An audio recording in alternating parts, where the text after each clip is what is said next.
All right, guys, thank you for joining. So, as you might have noticed, I failed with the sound earlier, so I apologize for that. What I was trying to say was, I am bringing this to you today as an NFT. I've managed to find a project which actually has some utility in the NFT world, which is this facial recognition avatar thing, which I think is quite cool. I'll go through that at the end, just so you know what it is. We're not affiliated with them in any way. I just think the project's cool, and it kind of bridges a gap between not being able to have a face on YouTube as an anonymous person, but it means I can, come as an NFT. And I've got various different ones for various type of different moods or feelings that I might have at the time. So anyway, with that said, let's get into it. I don't know why it looks like I'm grimacing at the moment, but I'm not doing too much of that today. So I will share my screen and get on with this as normal. So finally, the week is upon us. Often, once the week is upon us, the movement in the market has sometimes happened already. I think maybe that is what we've seen last week, but this week's obviously a little bit different over the weekend, and certainly Friday evening going into Saturday, there was a lot of information about how the Ukraine have pushed back Russia. And if you recall that article which I wrote for Cointelegraph, I was talking about how the sooner that is resolved, the higher the low is likely to be for Bitcoin. And I do still think that is the case, not just for Bitcoin, but obviously all of the markets. But having said that, the markets today seem to be moving slightly positively in that regard, which is, to be expected. But tomorrow, obviously, we've got that CPI data coming out. I still believe we'll come in under. So that is, within context of what we're saying. I'm just double checking that you guys can hear me here. Yeah, newfangled technology has scuppered me a little bit. Anyway, CPI data, yeah, we'll see what happens. I think it's probably going to come in under. If it does come in under, I don't expect the Fed to pivot at all. I expect them to sort of say it's doing what we said it would do, and the markets probably will respond relatively positively on the basis that there might be an end in sight to what we're looking at. But overall, Fed meeting comes the following week, and then obviously we have the ETH merge as well, which we've been talking about for a long time. Is it a sell the news event? So lots going on over this week, and lots of potential volatility to go with it. Looking at Basecamp, obviously Bitcoin, I'm going to come back to the long short ratio and all that sort of thing, but we did tap out at a 3 on the previous commando print, and we do know that is sometimes a good sign at the top. If you recall, we were saying on Friday that Ethereum was at a 3 as well, which was a sign of a top, and it has since pulled back. So ETH looking somewhat worse than Bitcoin, particularly the ETH BTC. So that was, again, something that we discussed on Friday, was potentially some of that value coming back towards Bitcoin. Looking at total market cap, total market cap is really clean. I just tweeted that out on Twitter. The 200-week moving average still holding up like an absolute champ. I don't think that's a coincidence by any means whatsoever. I do think people are keeping a good eye on this chart, particularly. We do have this downward on the linear scale, at least this resistance here, which coincides with the Moonraker resistance and also the 20-week moving average. So that is going to be a quite pivotal point in price. At the moment, that's about 1.125, let's call it, in terms of total market cap value.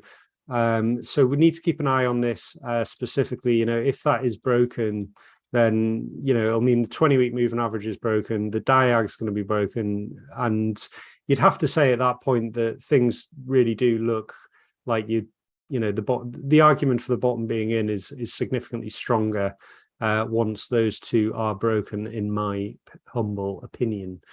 But yeah, looking at Bitcoin on the 3-day, Bitcoin on the 3-day, obviously very similar chart, given that Bitcoin's dominance is so high.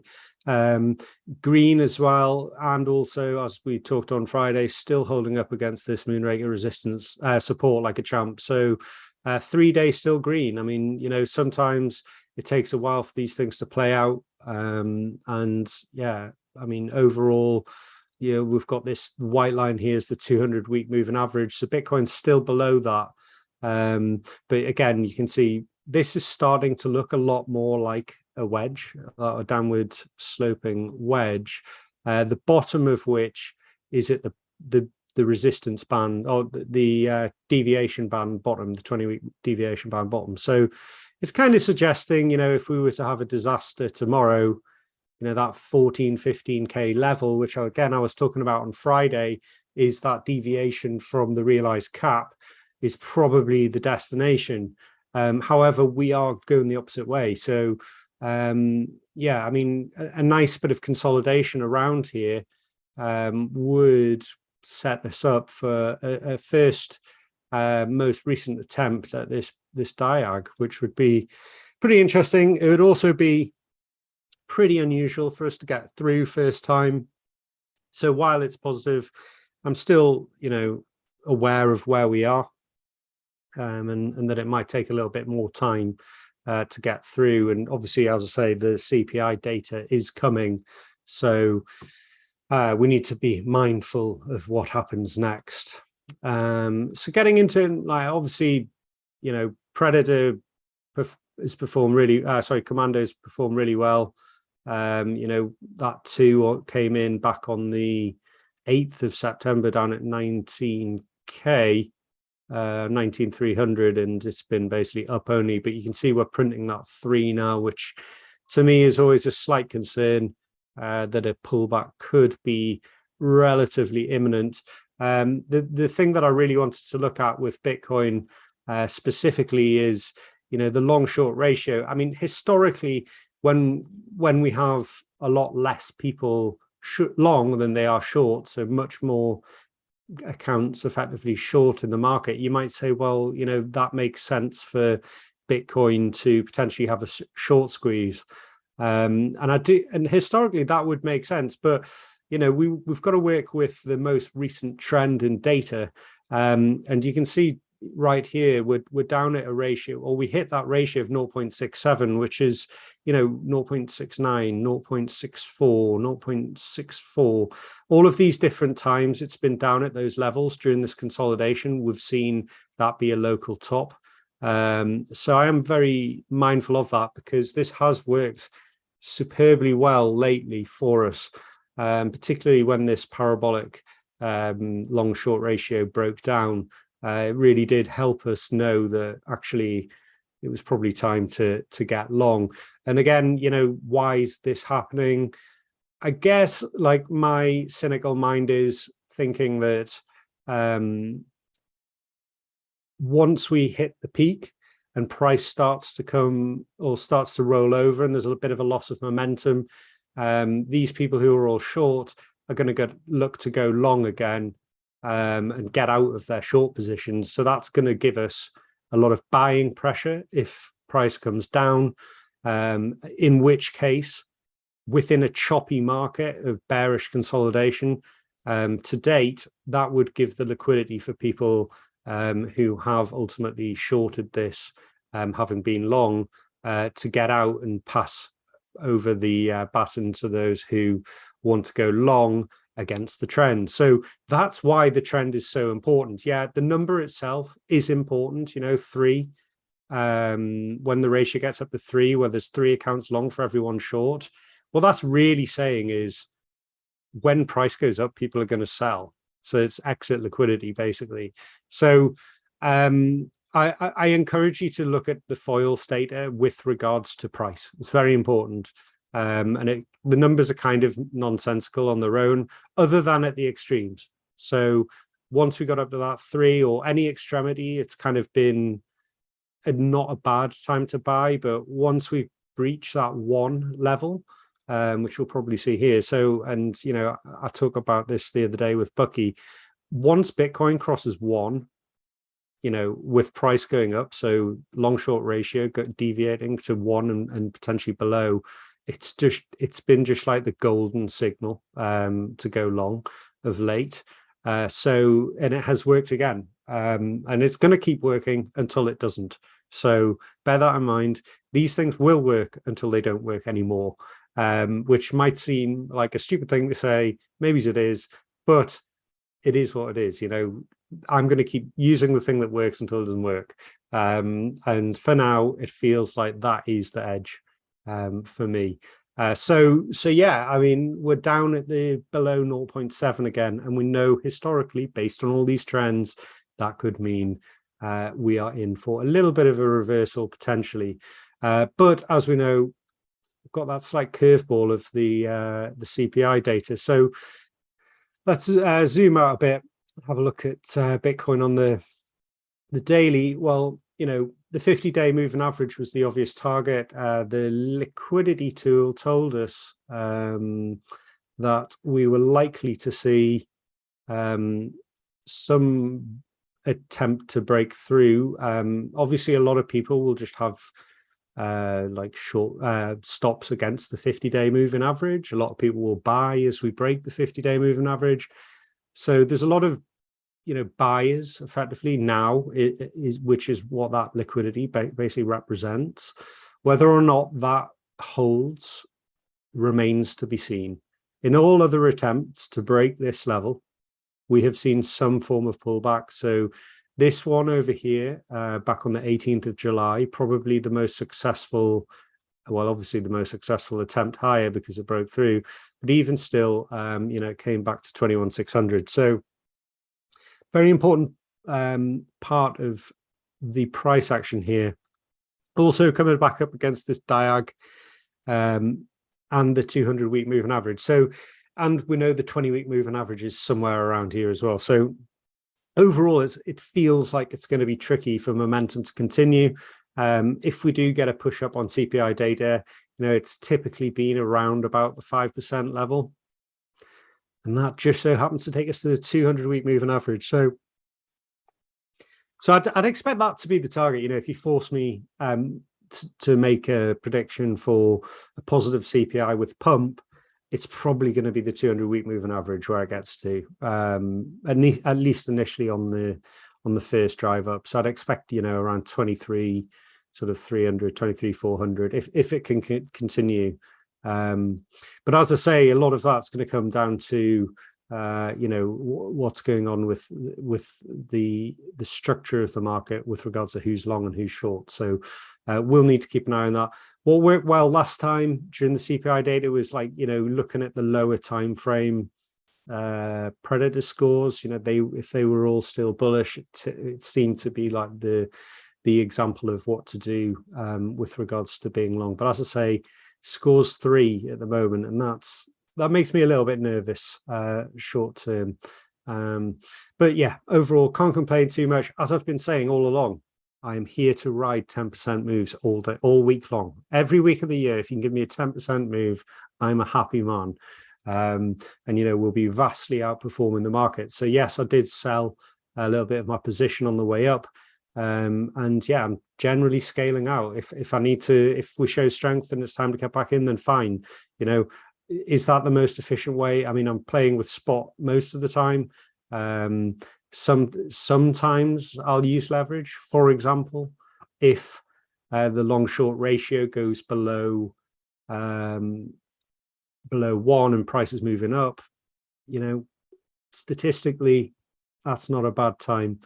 Where might we come back to if we do come down? I think this is probably the most likely place. You know, the daily support over here back at about 20,800 would really need to see that, I think, bounce us at this point back up towards the 50. So that would be a reasonably logical place to potentially consider re-entering. But again, it comes down to that long short ratio. You know, if that is going up, and everyone's long in it and prices quite aggressively coming back down, then it's less of a good opportunity, you know.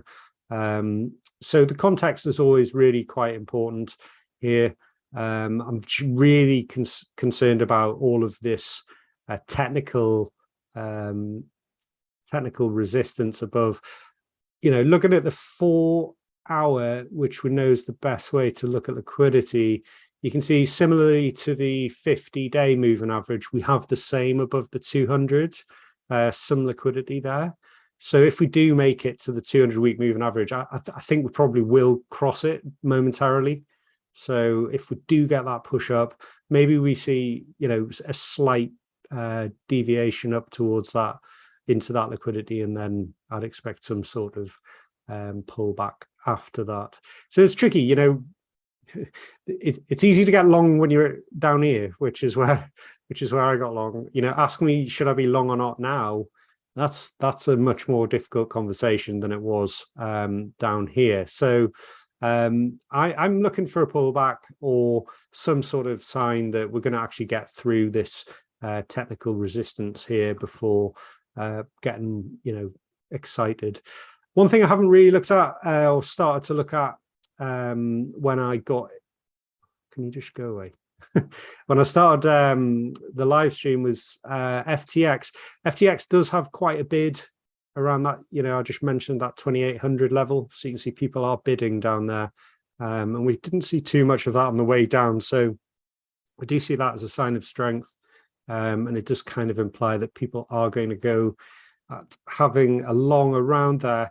That is just FTX. The Binance books are a little bit, you know, spot basis. It's not quite as bullish, I wouldn't say.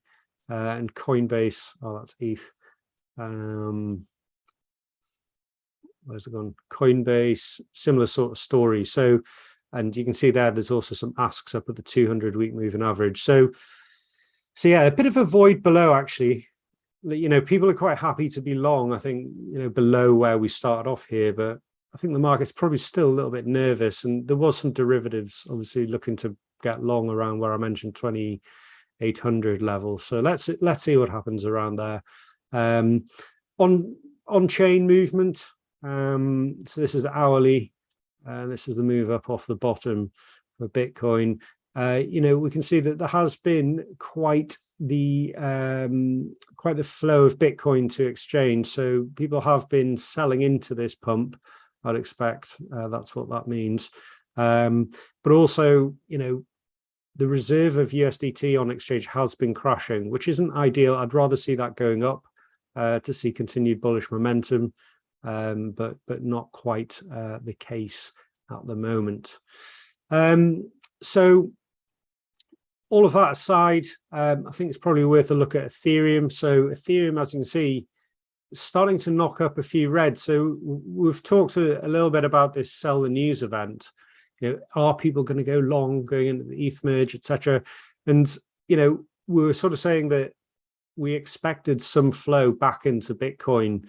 I do think we're starting to see the beginnings of that. Obviously, ETH's down today in USD. I still think overall, what we've learned in the past is fundamentally bullish things do play out, but not necessarily on the time frames you expect. So the move typically happens early, then there's a sell the news event, then, you know, a couple of months later you start to see the price actually gravitate towards the fundamental outcome, which is either up or down.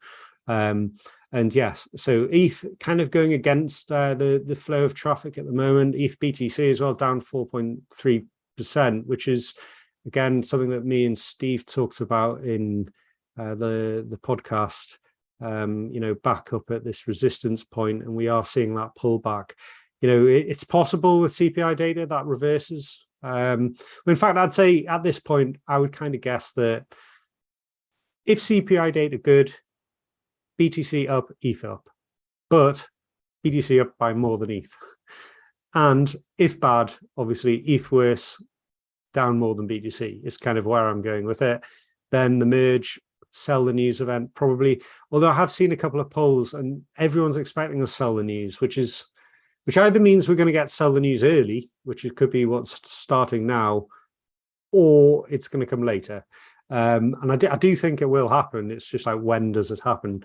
And everything typically happens a bit earlier than people think. So yeah, I'm cautiously optimistic that this is going to come down, probably at least to, towards the 0.68, 0.7 sort of level over the next relatively short duration. But don't forget, this is what it looks like overall, and to some regards, this is like classic accumulation, reaccumulation before breakout, and I would be really confident in that, that this is what that is.